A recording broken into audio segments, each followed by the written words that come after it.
A hurricane watch has been announced. How will you prepare? During my presentation, I will be discussing the different categories of a hurricane, the proper supplies for a hurricane, and the 32 evacuation centers that can be found in Lee County. From the National Oceanic Atmospheric Administration, they define a hurricane as a tropical cyclone that has winds over 74 miles per hour. There are exactly 5 hurricane categories. Category 1 is known as minimal, with winds of 74 to 95 miles per hour. A Category 2 hurricane is known as moderate, with 96 to 110 miles per hour. From categories 3 to 5, it is known as a major hurricane that creates the most damages. A Category 3 hurricane is known as extensive, with winds of 96 to 110 miles per hour.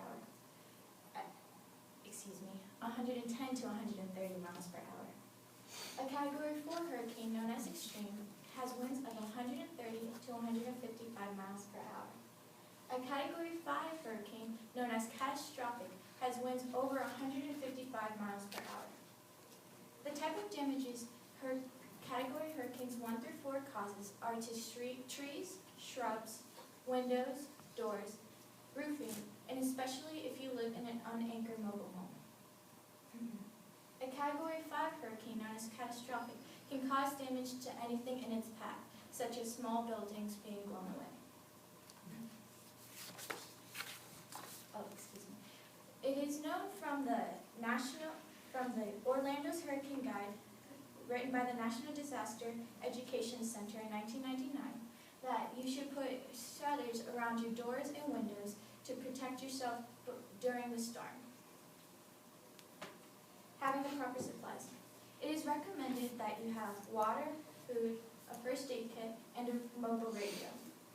A fact for water is that you should at least have 1 gallon of water per person per day during a storm.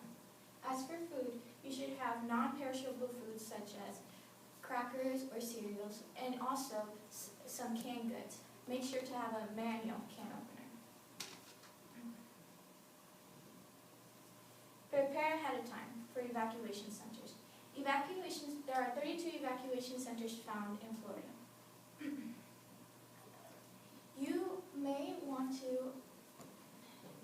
to contact the evacuation centers near your home because you might have some requirements that they may not accede to, such as, let's say you have a pet. If you have a pet, some evacuation centers may not accept you. And let's say you have medical needs, such as asthma or something that might happen during the storm. Some evacuation centers cannot provide help for you.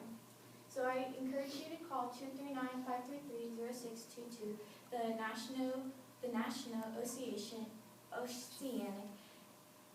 Atmospheric Administration to find this information. From the survey results that I gathered from you all, I noticed that most of you live in Cape Coral and Fort Myers. There are exactly 4 evacuation centers found in Cape Coral. They are Mariner Middle School, Island Coast High School, Diplomat Middle, and Diplomat Elementary School. The evacuation centers found in Fort Myers are Colonial Elementary, Dunbar High School, Lee Middle School, South Fort Myers High School, and the Royal Palm Exceptional Center. And next to them are the addresses where you can find them. Hurricane facts. Something I would like to advise to you, if you have any important documents such as insurance papers or passports or anything important to you, to put them in a plastic bag with you during the storm. Because if your documents are ruined, there's nothing that your agency can do for you. From the Weather Encyclopedia in 2014, when tracking a hurricane, you will hear reports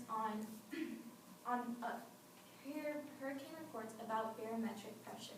Barometric pressure, in simple terms, would be atmospheric pressure.